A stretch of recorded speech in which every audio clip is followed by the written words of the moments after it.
आज हम सभी फिजिक्स देखेंगे। फिजिक्स का पहला चैप्टर है प्रकाश का प्रवर्तन तथा अपवर्तन। पहले हम लोग देख लेते हैं प्रकाश क्या होता है। ठीक है, पहले प्रकाश क्या होता है ये देख लेते हैं। क्या है पहला?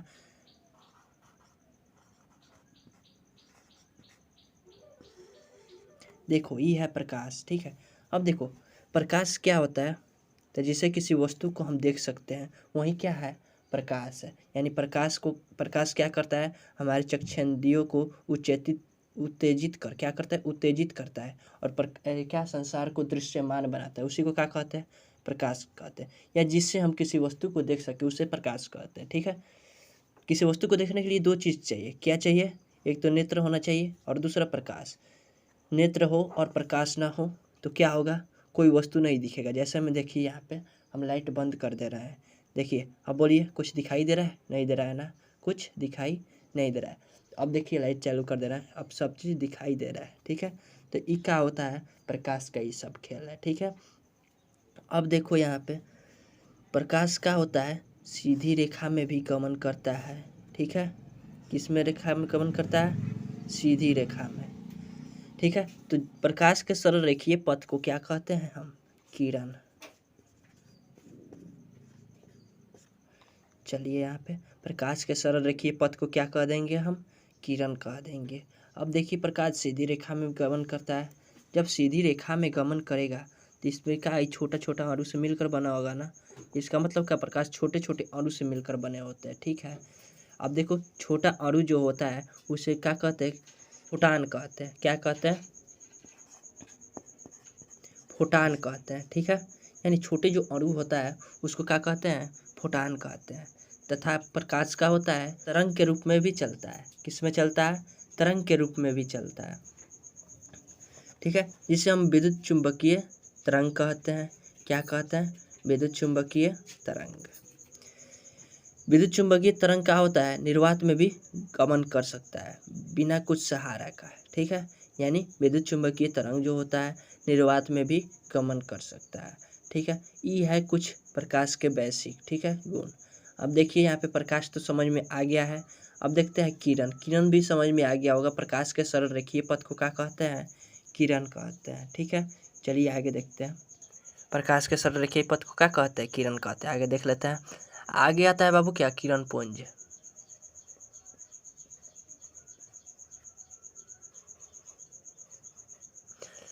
किरण मतलब समझ में आता ही है, और पुंज मतलब होता है समूह। यानी किरणों के समूह को क्या कहते हैं, किरण पुंज कहते हैं। ठीक है, यानी किरण के समूह को किरण पुंज कहते हैं। इस तरह समझ में आ गया है किरण पुंज किसे कहते हैं। किरण पुंज कितने प्रकार के हो सकता है बाबू, 3 प्रकार के इसका समूह हो सकता है। एक समानांतर हो सकता है ऐसे। दूसरा क्या हो सकता है, देखो यहाँ पे एक ऐसे हो सकता है।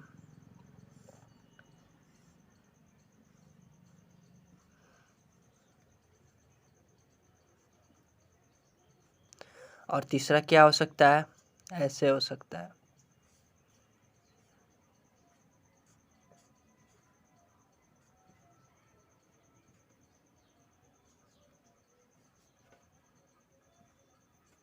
अब देखो ये क्या है बाबू, एक दूसरे के समानांतर है ना, इसलिए इसको क्या कहते हैं, समानांतर किरण पुंज कहते हैं। क्या कहते हैं, समानांतर किरण पुंज। और हई क्या हो रहा है बाबू, एक जगह एकत्रित हो रहा है। क्या हो रहा है, एक जगह एकत्रित हो रहा है। इसे क्या कहेंगे, अभिसारी।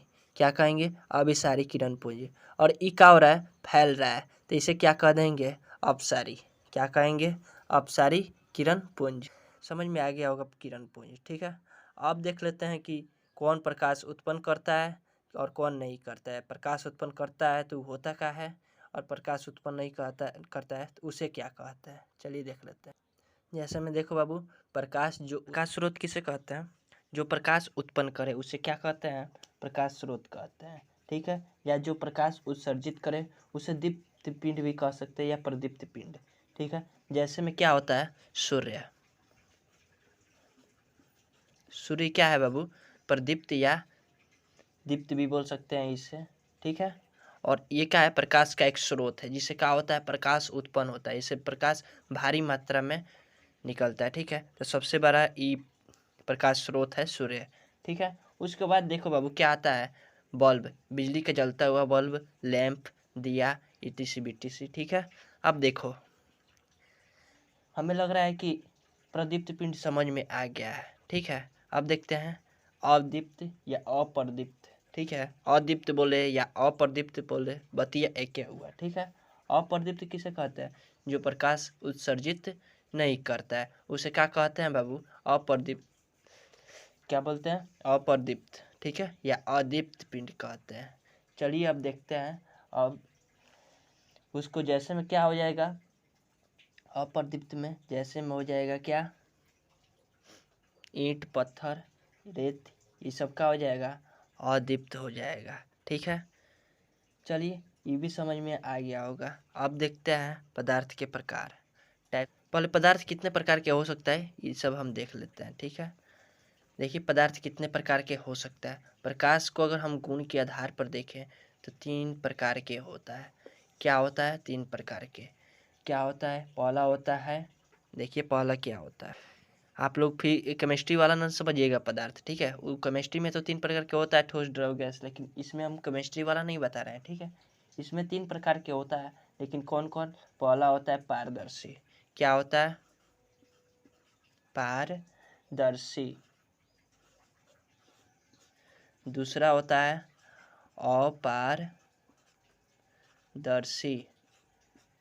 और तीसरा होता है पारभासी।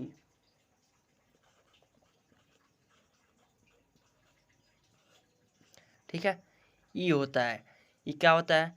पदार्थ के प्रकार होता है। पारदर्शी, जिससे प्रकाश के किरण क्या हो, अधिकांश किरण क्या हो जाए, आर पार चला जाए, जैसे में कांच। ठीक है, तो प्रकाश के अधिकांश किरण क्या होता है, आर पार चला जाता है, उसे कहते हैं पारदर्शी।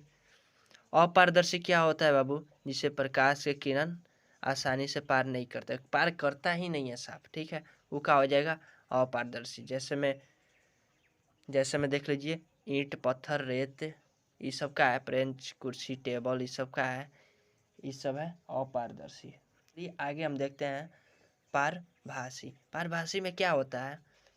पारभासी में होता है, पारभासी क्या करता है, प्रकाश के अल्पांश किरणों को क्या करता है, अपने से होकर जाने देता है, उसे क्या कहते हैं, पारभासी कहते हैं। यानी बहुत कम प्रकाश से किरण होता है जो क्या होता है, इससे आर पार हो जाता है। जैसे में हम तेल में भीगा हुआ एक कागज ले लें और उससे क्या हो, टर्च बारें और देखें उसके पार, तो दिखाई दे देता है। ठीक है, देखिए जैसे में घिसा हुआ शीशा या घिसा हुआ कांच उसे बोला जा सकता है, वो भी क्या है, प्रभासी है। ठीक है, चलिए आगे हम देखते हैं,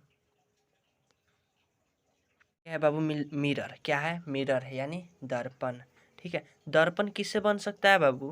पारदर्शी पदार्थ से ही दर्पण बना होता है। देखिए जैसे में ही मानिए ही कांच है। ठीक है, ये क्या है, कांच है, इसको कलई अभी नहीं किए हैं, ये क्या है, कांच है, ये क्या है, पारदर्शी है, प्रकाश आसानी से पार कर जाएगा। क्या होगा, पार कर जाएगा। ऐसे पार करने से रोकने के लिए हम इसको क्या करते हैं, कलई कर देते हैं। क्या करते हैं, कलई कर देते हैं। वो कलई किससे किया जाता है, सिल्वर ब्रोमाइड से। यहाँ पे अगर कलई कर दें हम ऐसे, ठीक है, कलई कर दिए तो ये क्या होगा, प्रकाशवा फैल, इसको क्या कर देगा, परिवर्तित कर देगा। ये क्या हुआ, प्रकाश का परिवर्तन हुआ। ठीक है, देखिए जैसे मैं, तो दर्पण समझ में आ गया होगा। क्या वह पारदर्शी पदार्थ जिसके एक ओर क्या किया जाता है, कलई कर दिया जाता है। किससे कलई किया जाता है, सिल्वर ब्रोमाइड से। क्यों के लिए कलई किया जाता है, सॉरी, कलई क्यों किया जाता है, क्योंकि क्या हो, प्रकाश के किरण आर पार ना हो। अगर कलई ना करें तो प्रकाश के किरण आसानी से आर पार चला जाएगा, इसलिए क्या करते हैं हम, कलई कर देते हैं। तो वहीं क्या होता है बाबू, मिरर होता है, यानी दर्पण होता है। दर्पण में देखिए प्रकाश का परिवर्तन होता है, प्रकाश के किरण ऐसे आता है और यहाँ पे टकरा कर लौट जाता है। यही क्या होता है, प्रकाश का परिवर्तन। जैसे में सब कोई क्रिकेट खेला होगा, क्रिकेट खेला होगा तो क्या, बल जो बॉल कराता है वो क्या, धरती पर बॉल फेंकता है और वहाँ से गेंद का होता है, कूद कर बल्लेबाज के पास जाता है। ठीक है, तो क्या हुआ, वहाँ से बॉल का परिवर्तन हुआ। और यहाँ पे बॉल का परिवर्तन नहीं करा रहे, प्रकाश का परिवर्तन करा रहे हैं। ठीक है, तो ये क्या हुआ, प्रकाश आया, टकराया और उसके बाद लौट गया। तो ये क्या है, प्रकाश का परिवर्तन है। ठीक है, इसको क्या करते हैं, एक अभिलंब खींच देते हैं। क्या खींचते हैं, अभिलंब। ठीक है, अब देखिए ई है अभिलंब। अब देखो हई है आने वाली किरण और ई है जाने वाली किरण।